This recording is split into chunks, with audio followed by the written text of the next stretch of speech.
President, New Zealand welcomes the convening of this General Assembly Emergency Special Session. We regret the UN Security Council has been unable to perform its responsibility to act on behalf of all member states.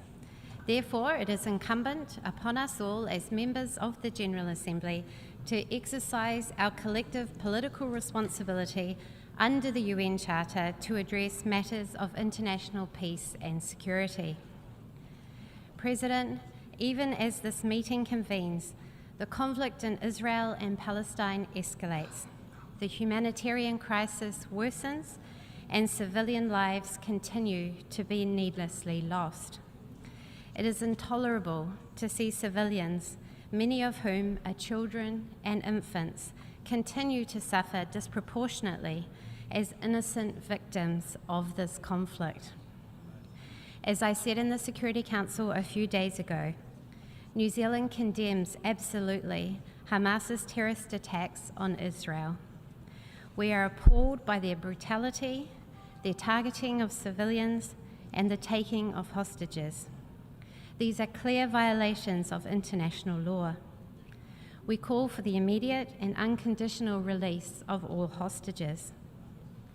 We support Israel's right to defend itself in full compliance with international law, including in respect of actions taken in Gaza.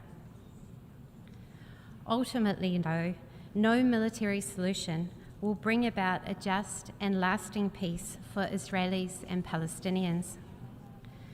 The protection of civilians and delivery of humanitarian assistance is the most urgent priority. New Zealand joins calls for a humanitarian pause and humanitarian corridors to enable unhindered and sustained assistance and protection, in line with humanitarian principles, to those who desperately need it.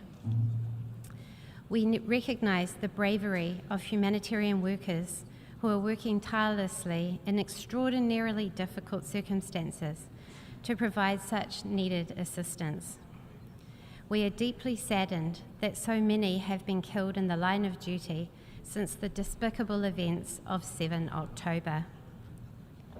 When New Zealand last served on the UN Security Council in 2015-2016, we championed Resolution 2286, which demands greater protection for healthcare in armed conflict, including hospitals and medical personnel. Healthcare facilities must never be used for military purposes or be the object of attack. We are deeply concerned to see hundreds of thousands of internally displaced persons. Their safety and security must be protected. We call for the establishment of designated safe areas that are strictly off limits as targets or for military use.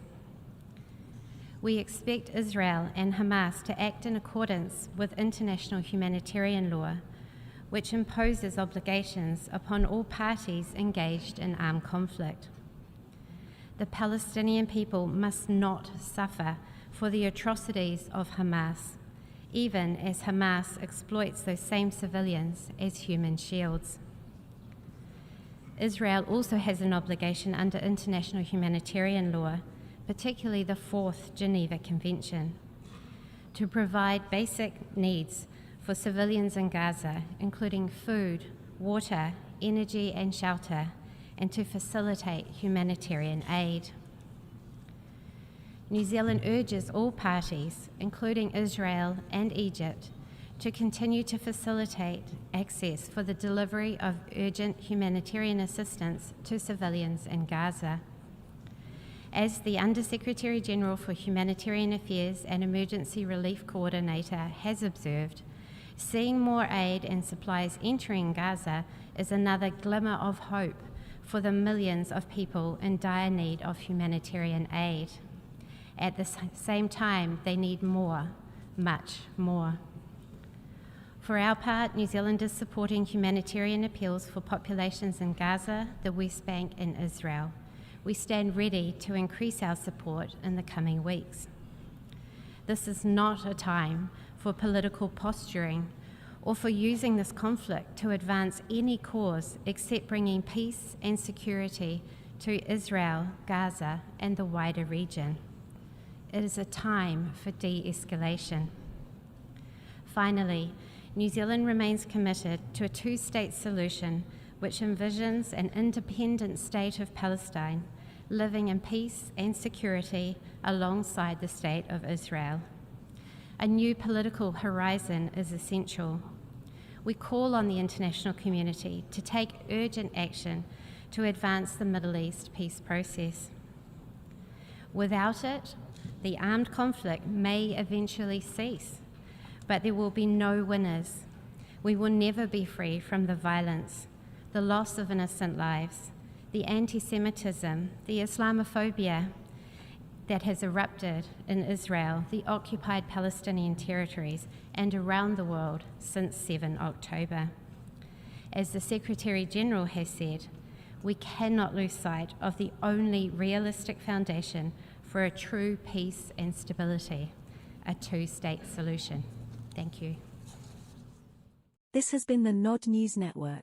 Transmission complete.